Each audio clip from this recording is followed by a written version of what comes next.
Belangers, apa yang ada di dalam benak kalian ketika mendengar nama Raja Ampat? Yups, tentu saja karena keindahan alamnya. Tapi sebagai generasi penerus, justru kami merasa cemas akan masa depan nanti. Akankah kami bisa mempertahankan alam ciptaan Tuhan ini? Inilah cerita kami, si bocah petualang dari Raja Ampat.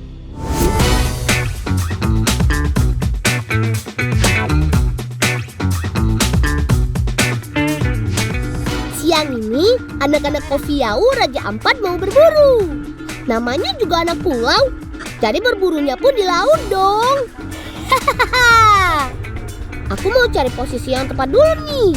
Biasanya di perairan pantai berkarang dengan kedalaman kurang lebih 2 meter, di situ tempat lobster bersembunyi. Oh, ini tempatnya. Stop, ini tempatnya. Stop, Sony. Di sini udang banyak yang tinggal di sini. Nanti ketemu lo ya. Iya. Hati-hati Wulan ya. Iya. Jangan kasih rusak parah. Iya, Kakak.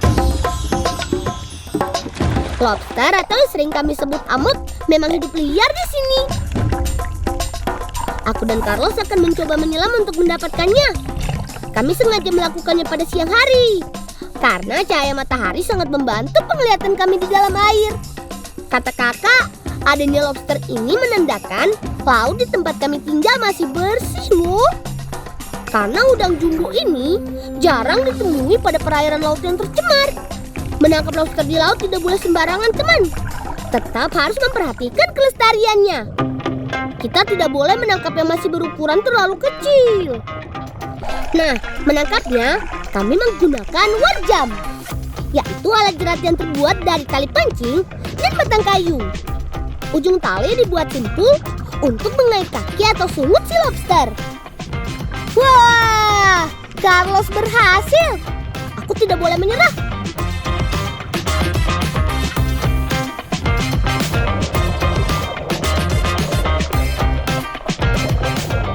Karena corak tubuhnya yang mirip karang, itu artinya aku harus lebih jeli mencarinya. Vincent, kamu dapat tidak? Coba yang di sebelah sana ya.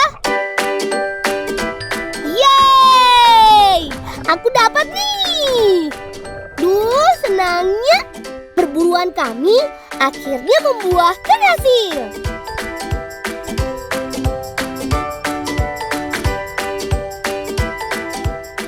Kakakku memang paling tahu apa yang ku mau.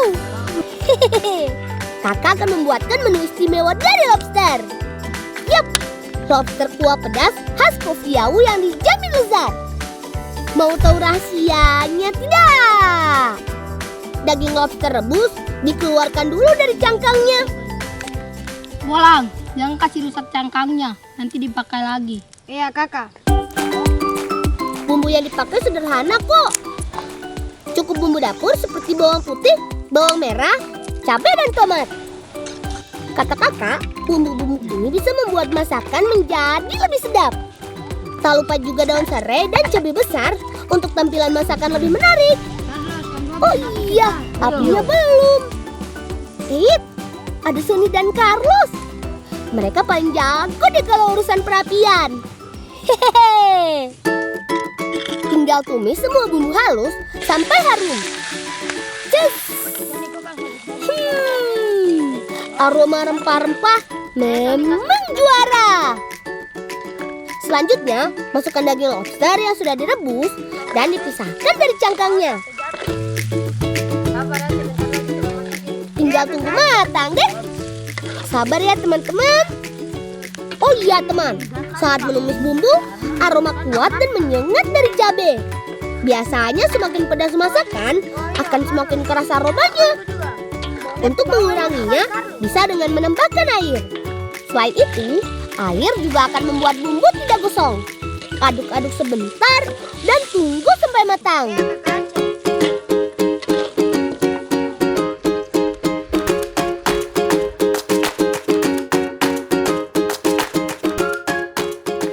Dagingnya empuk, bumbunya enak. Ini nih, masakan super istimewa. Sebagai anak pulau, kami senang makan hasil laut kami. Apalagi makan lobster. Selain lezat, kata Bu Guru daging lobster mengandung banyak protein dan sangat baik untuk perkembangan sel otot. Iya, baik untuk pertumbuhan anak aktif seperti kami ini. Hahaha.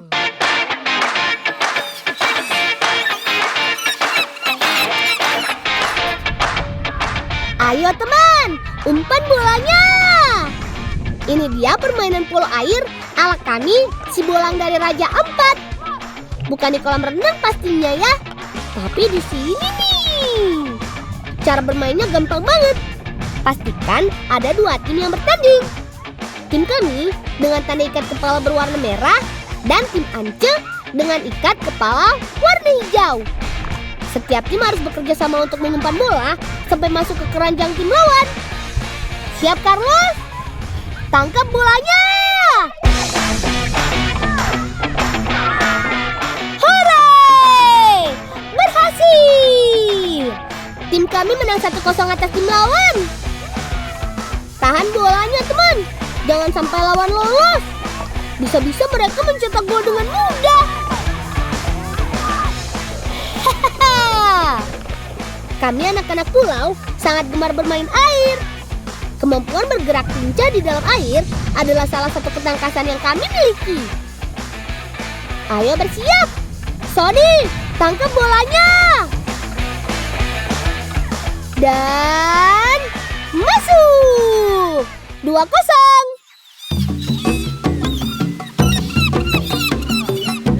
Di Kofiau, Raja Ampat, hutan sagu menjadi tempat bertualang kami mencari si Kawiet. Itu loh, si hewan kecil berprotein tinggi. Maka kulo dio. Korea mereka dari lama sih Dio di raya. Di sini nyamuk. Becek lagi baru semua hujan baru. Tong jalan terasa orang. Olop di neno sayamku sate belum sih. Nah, ini dia. Batang yang kami cari bukannya masih hidup, tapi justru batang sagu yang sudah membusuk. Yap, betul sekali. Kawiet adalah ulat sagu yang hidup di batang sagu busuk setelah 6 sampai setahun ditebang. Wah, pas banget. Ih, bolang ini kada. Sipor kaku. Sibak aku nenek. Nah, ternyata nenek. Oh iya teman, di distrik Kofiau, Pulau Mikiran adalah salah satu tempat dengan jumlah pohon sagu terbanyak. Tak heran kalau banyak masyarakat yang membuat sagu di sini. Kalau ada banyak pohon sagu, itu berarti persediaan bahan makanan kami pun melimpah. Syukurlah.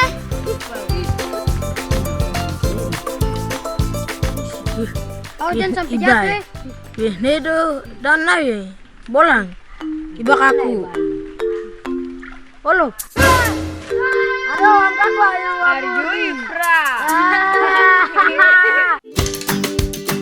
Si kunsur kawiet atau tumis ulat sagu adalah salah satu menu makanan khas Papua dengan bahan utama ulat sagu. Bumbunya bawang merah, bawang putih, dan cabai. Haluskan dulu semuanya.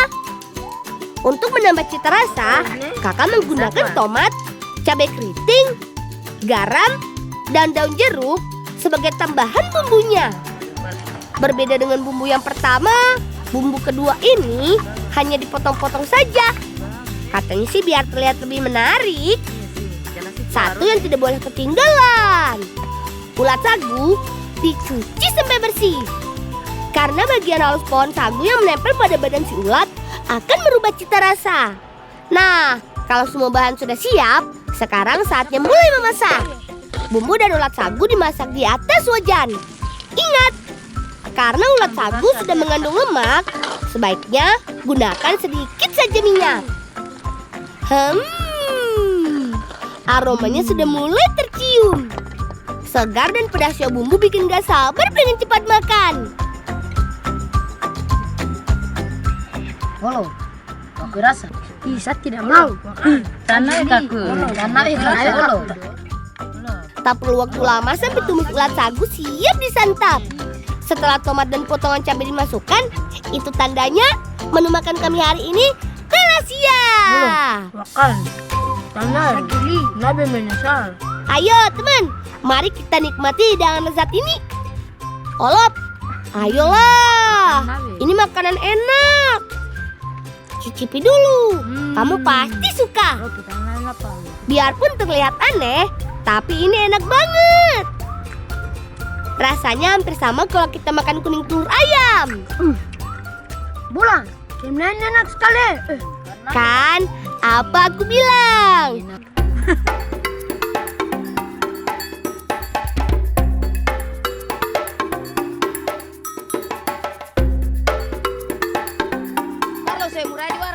Hari ini nenek meminta kami mengambil daun introm. Nah, itu dia daunnya. Teman di rumah mungkin mengenalnya dengan istilah daun pandan atau daun tikar. Daun berduri tajam ini biasa tumbuh di sekitar garis pantai. Untuk bahan anyam, nenek hanya membutuhkan daun yang masih muda. Karena daun tua akan mudah patah dan pecah saat dilipat. Dari Keoro. Bisa, di Sorong juga kita bikin kayak begini. Dengan noko. Saya dan sapu kakak. Tapi aku kari ya. Aku hanya daunnya. Kode saya maku kari ke kabedi. Aku mufurmu. Mukararean foy, namu mamu.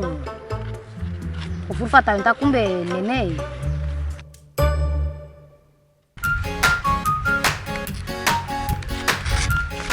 Ngai ne doko frueto. Afuri fa pantatrio dia fet kwa pandu ya fet. Ini. Nenekku sangat suka menganyam. Kepandaiannya membuat anyaman sudah dimiliki sejak usia muda. Nenek bilang orang tua dulu sangat tegas dalam membekali kemampuan menganyam bagi anak-anaknya. Karena hampir semua perlengkapan rumah tangga dibuat dengan cara menganyam. Salah satu contohnya adalah kapowen atau tas yang sedang dibuat nenek sekarang.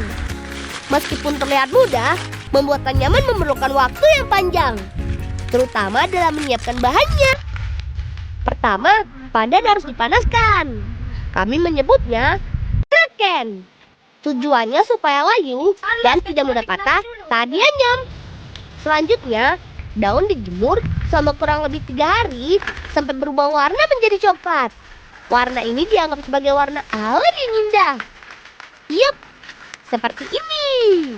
Tas noken kami sudah hampir selesai. Bolane. Kaponya kwa umpuni mbokitera. Kawiyet. Kawi sino kimbekium. Kimbekium? Wah, bagus banget. Rapi dan cantik. Nenek siapa dulu dong yang bikin? Ini komputer kimbekium. Meninggalkan ibu dan bapak di tanah kosian. Cihuy! Panas-panas begini, kami sedang semangat mau bikin kue khas Kofiau. Daripada penasaran, kita lihat kakakku bikin kuenya aja yuk. Bahannya kelapa parut, gula merah, dan tepung sagu. Jumlah kelapa parut harus sama banyak dengan tepung sagu. Kakak bilang dengan begitu, rasa kuenya akan lebih gurih. Nah, untuk takaran jumlah gula merah, menyesuaikan selera. Kakak suka yang sedang-sedang saja, nggak mau yang terlalu manis. Karena cukup kakak aja yang manis katanya. Nah, setelah adonan selesai dibuat, selanjutnya tinggal dibungkus. Yang unik, kue kyum-bekyum dibungkus menggunakan daun sagu. Terbukti, alam memang membawa banyak manfaat. Yap, untuk mematangkan kue dipanggang di atas bara api sedang, kurang lebih 30 menit.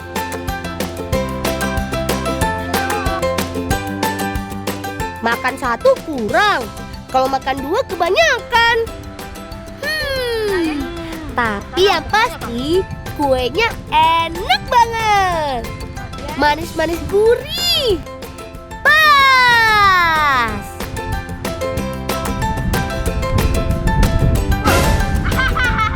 Iya deh tahu. Mevi emang suka banget.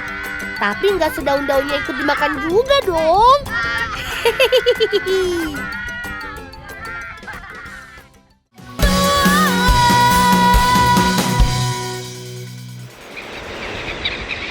Sekarang saat bersenang-senang teman.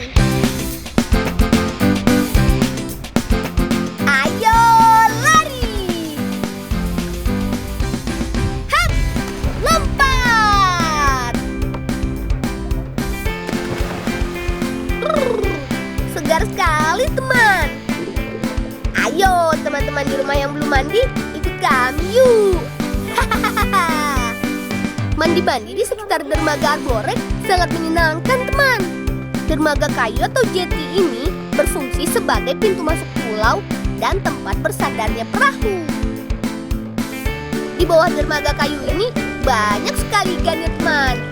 Jenisnya juga kaya dan beragam.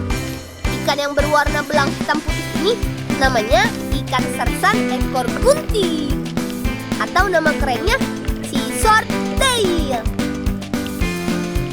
Nah, jika ikan yang sisiknya berwarna-warni namanya ikan kakatua.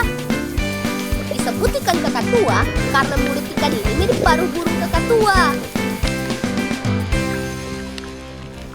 Bolang. Kau tidak boleh kasih makan ikan. Nanti ikannya tergantung sama kita orang. Jadi kasih biar dia liar sudah. Teman-teman, mari kita naik. Iya, jalan, tenang. Jalan.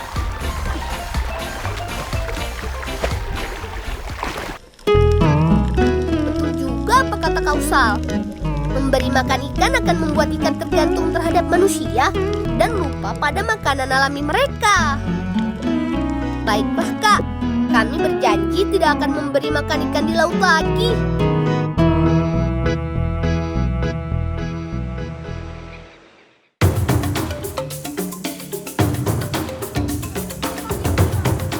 Hari ini aku mendapat tugas mengantar makanan untuk kakek.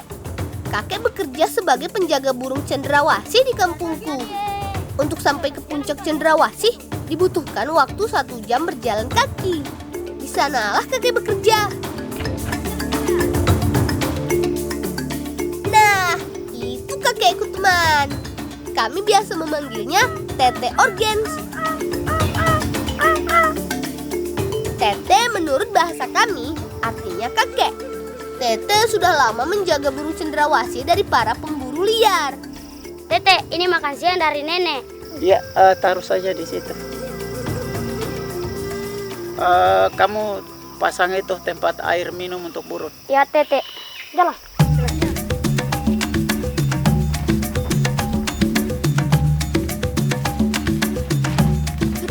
Itu apalang? Cendrawasih. Lihat teman, cendrawasih itu.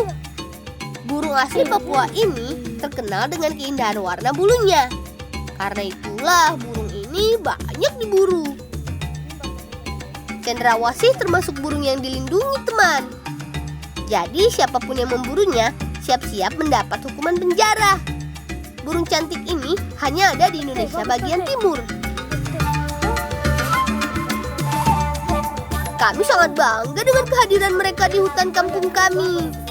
Dan kami sepakat untuk selalu menjaga burung surga ini selamanya.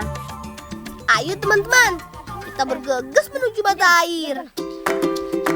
Jika musim kemarau tiba, banyak mata air yang mengering. Hanya ada beberapa mata air yang tidak mengering. Salah satunya di tengah hutan ini. Biasanya di mata air ini banyak burung dan binatang lain berkumpul untuk sekedar minum. Tumpah air cepat sudah. Nanti burung aus. Jalan. Nanti burung aus.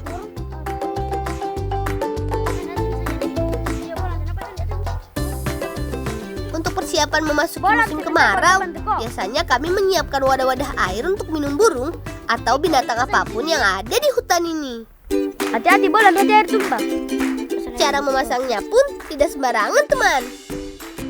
Kita harus tahu di mana pohon tempat burung atau binatang lain bermain dan mencari makan. Selain burung, biasanya ada kuskus tutul di pohon besar yang mencari minum. Biarkan tugas Otto yang menyiapkan wadah airnya.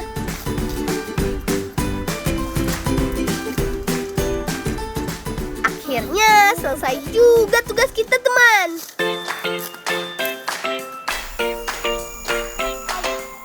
Hari ini aku mengajak kedua temanku bertualang ke kebun di tengah hutan. Ayo teman, semangat jalannya. Hati-hati, banyak semak berduri. Sepertinya ibu dan adik-adikku sudah menunggu di sana. Kebun kami jauh sekali, teman. Letaknya di tengah hutan. Mama sudah selesai kan selai bantu bapulan. Belum, boleh mari tambah karung ini penuh baru kita pulang. Ayo teman-teman, bantu aku menggali keladi. Wah, pohon keladi yang ini besar sekali. Pasti umbinya besar juga.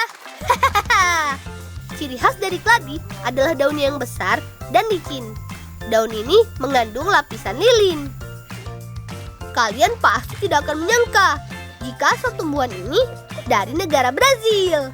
Wih, jauh ya. Ih, kapan besar sekali. Selain sagu, keladi dan umbi-umbian lain adalah makanan sehari-hari kami. Biasanya keladi yang didapat kami jual atau kami tukar dengan barang keperluan lain. Daun yang dipetik ibu, Victor dan Nona adalah daun ubi, teman. Biasanya warga kampung kami mengolahnya menjadi sayur. Kata ibu, sayur ubi banyak manfaatnya. Dapat mengobati berbagai macam penyakit. Mulai dari sakit asam urat, diabetes, sampai demam berdarah.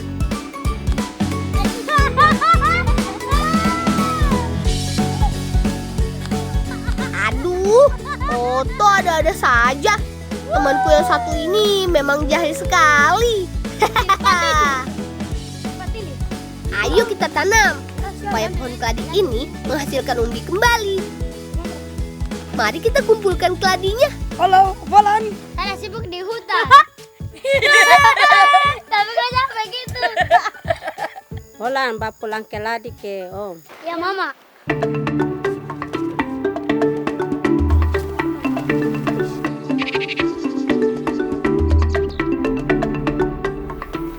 Tete bisa tukar keladi dengan beras dengan pinang kah? Oh iya boleh. Mana keladinya? Tadi ibu berpesan supaya keladi-keladi ini ditukarkan dengan beras dan sirih pinang. Oh iya ini bisa ini.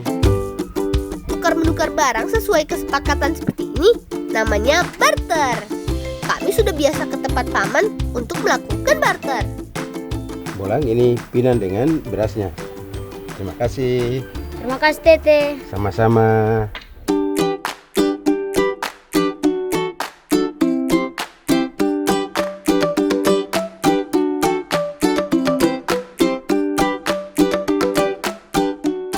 Kita lanjutkan kembali petualangan kita hari ini, teman. Sekarang kami berada di hutan belahan kampung Sapurkren. Mana. Ada barisan nih. Ada nih. Mana. Victor, kan sangat banyak sekali merah-merah. Iya. Oh iya, banyak ki. Kau mau? Iya, saya mau. Wah, sepertinya perut Victor keroncongan. Victor minta diambilkan buah rica. Baiklah, aku panjat pohonnya.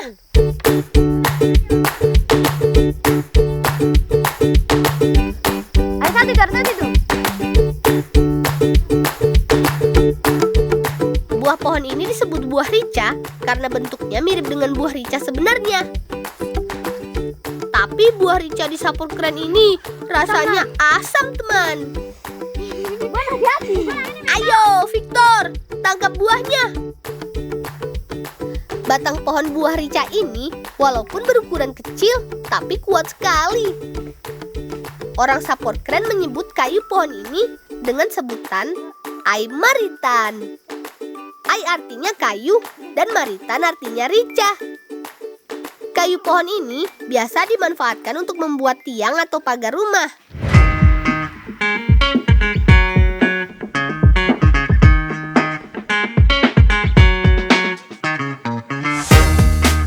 Petualangan hari ini masih berlanjut, teman. Kali ini kami diminta Nelly dan Justina untuk membantunya menebang sagu di tengah hutan Wasambing.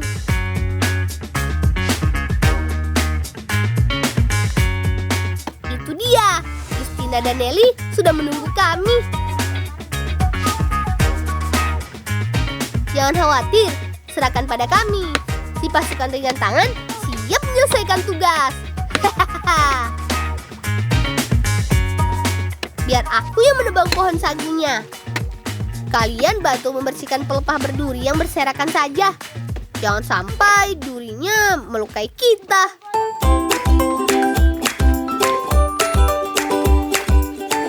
Sebelum menebang pohon, kita harus perhatikan arah angin dan arah jatuhnya pohon. Pastikan semuanya aman. Anak-anak seusia kami sudah terlatih dan terbiasa menebang sagu sendiri.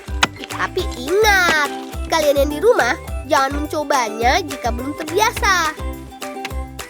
Harus didampingi orang dewasa, karena bisa berbahaya, teman.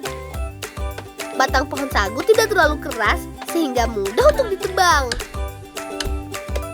Biarkan Saleh yang bertugas memotong pelepah sagu. Pelepah sagu nantinya akan dibuat kerajinan ibu-ibu di kampung Wasambin. Nanti aku beritahu kalian ya bagaimana cara membuat kerajinannya.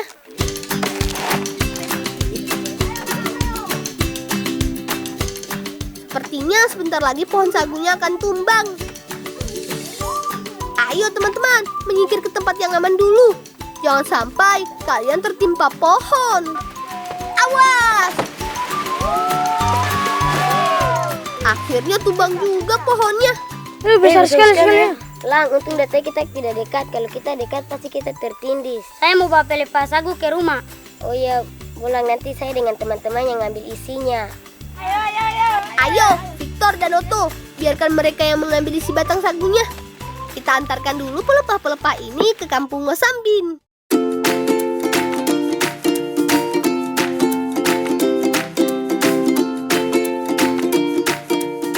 Itu dia bibi-bibiku, sedang membuat kerajinan dari pelepah sagu kering.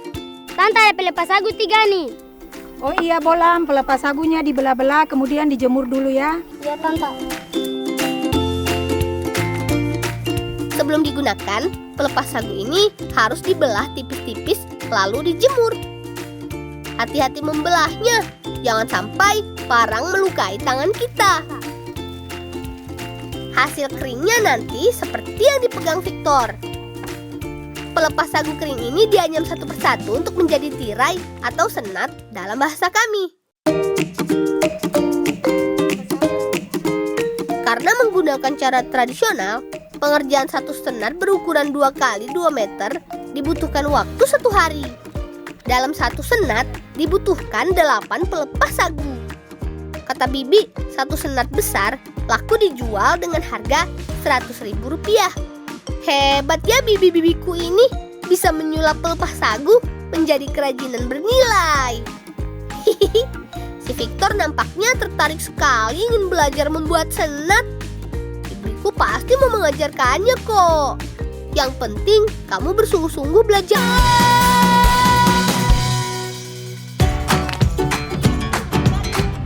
Oh iya teman, sahabat alam yang aku tunggu adalah si mamalia air yang pintar, si lumba-lumba. Teman, di perairan ini terdapat banyak kawanan lumba-lumba. Beberapa di antaranya bahkan sudah cukup jinak dan bisa berdekatan langsung dengan kita. Tete, di mana kita cari lema? Oh, kita maju terus sampai dapat lihat dia gumpalan lema, baru kita mulai kurung dia di situ. Tete, dia punya nama apa? Sima. Dia punya nama Dodo paling bagus, Tete. Salah satu yang terjinak diberi nama Sima. Bisa pegang. Biasanya kalau sudah selesai menjaring, nelayan akan memberikan ikan untuknya.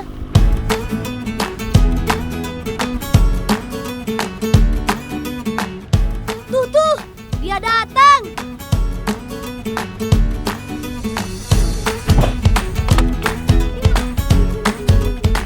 Halo Sima.